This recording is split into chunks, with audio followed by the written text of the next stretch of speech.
Welcome dear student. आज हम लोग संयुक्त व्यंजन के बारे में पढ़ेंगे।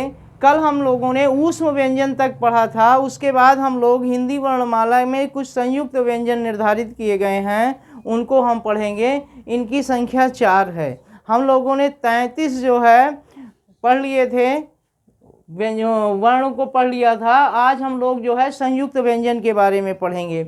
संयुक्त व्यंजन किसे कहते हैं? जब दो व्यंजन मिल करके नए व्यंजनों का निर्माण करते हैं, नए व्यंजन वर्ण का निर्माण करते हैं, तो इस प्रकार से जो वर्ण निर्मित होते हैं उसे हम संयुक्त व्यंजन कहते हैं। वैसे तो कोई भी दो वर्ण मिला करके संयुक्त व्यंजन का निर्माण किया जा सकता है, लेकिन जो हमारी हिंदी भाषा की जो लिपि है, देवनागरी लिपि है, उसमें 4 संयुक्त व्यंजन ऐसे हैं जिनको मिलाने से उनके रूप बदल जाते हैं। ठीक ना? हिंदी की जो देवनागरी लिपि है हिंदी भाषा की, उसमें 4 संयुक्त व्यंजन ऐसे हैं, उनको निर्धारित किया गया है, जिनको मिलाने से जो है उनके अर्थ या उनका रूप बदल जाता है और उन्हें हिंदी वर्णमाला में अलग से स्थान दे दिया गया है। यानी संयुक्त व्यंजन से जो है उनको हम लोग परिभाषित करते हैं या उनको जो है निर्धारित किया गया है। ठीक ना? जैसे का और शा मिल करके, क्या है? छा का रूप बन जाता है, छा वर्ण बन जाता है, ये संयुक्त व्यंजन है। अगर आपसे पूछा जाए कि छा का जो है निर्माण कैसे हुआ है, तो आप बोलोगे का और शा मिल करके हुआ है। ठीक ना? यहाँ का के नीचे हलंत है, इस बात को ध्यान रखिएगा।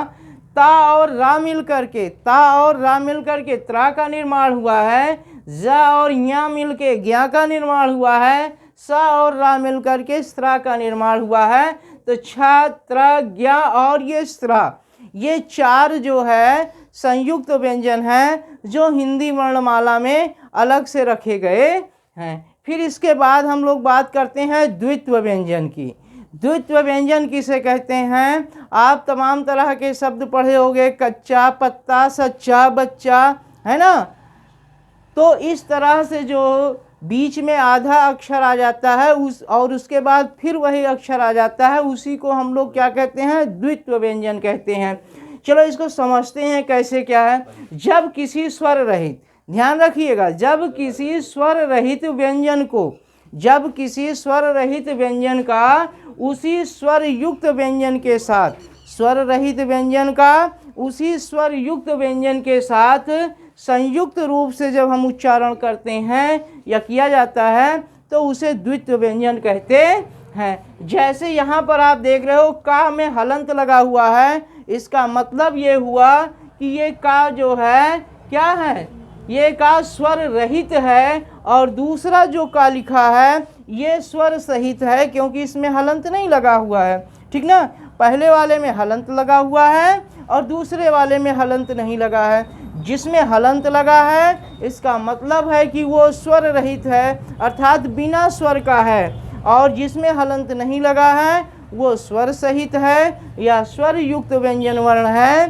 तो ये आधा का, इसको हम मानेंगे, ये दोनों मिल करके का बनते हैं, और इससे जो हम शब्द बनाते हैं पक्का है, धक्का है, इस तरह के शब्द बन जाते हैं। फिर यहाँ पर आप देखिए चा के नीचे हलंत है और ये स्वर रहित व्यंजन है, और अगला जो है वो भी चा ही है, लेकिन ये स्वर युक्त है या स्वर सहित व्यंजन है। तो ये इससे चा बनता है, जैसे कच्चा बनता है, बच्चा बनता है, सच्चा बनता है। इस तरह से हम जो है, तो यहाँ पे जो आप देख रहे हो आधा का और ये पूरा का है, इसको जो है हम लोग क्या कहते हैं? द्वित्व व्यंजन कहते हैं। ये हमारी हिंदी भाषा में देवनागरी लिपि में इस तरह की व्यवस्था की गई है।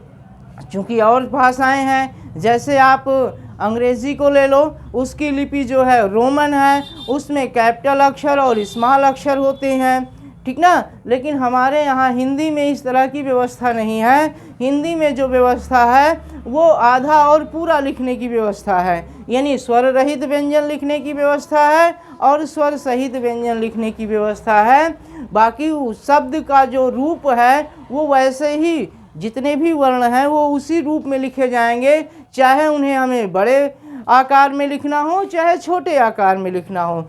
फ़र्क सिर्फ इतना है कि हम यहाँ पर द्वित्व व्यंजन का जो है प्रयोग करते हैं। कहने का मतलब है स्वर रहित और स्वर युक्त या स्वर सहित व्यंजनों का हम लोग प्रयोग करते हैं, जबकि अंग्रेजी भाषा में जो है कैपिटल लेटर और स्मॉल लेटर का प्रयोग किया जाता है। फिर हम लोग बात करते हैं व्यंजनों का वर्गीकरण करते हैं। इन्हीं व्यंजन वर्णों को हम लोग इसको फिर से जो है वर्गीकृत करते हैं। तो इसको जो है वर्गीकरण हम लोग दो आधारों पर करते हैं।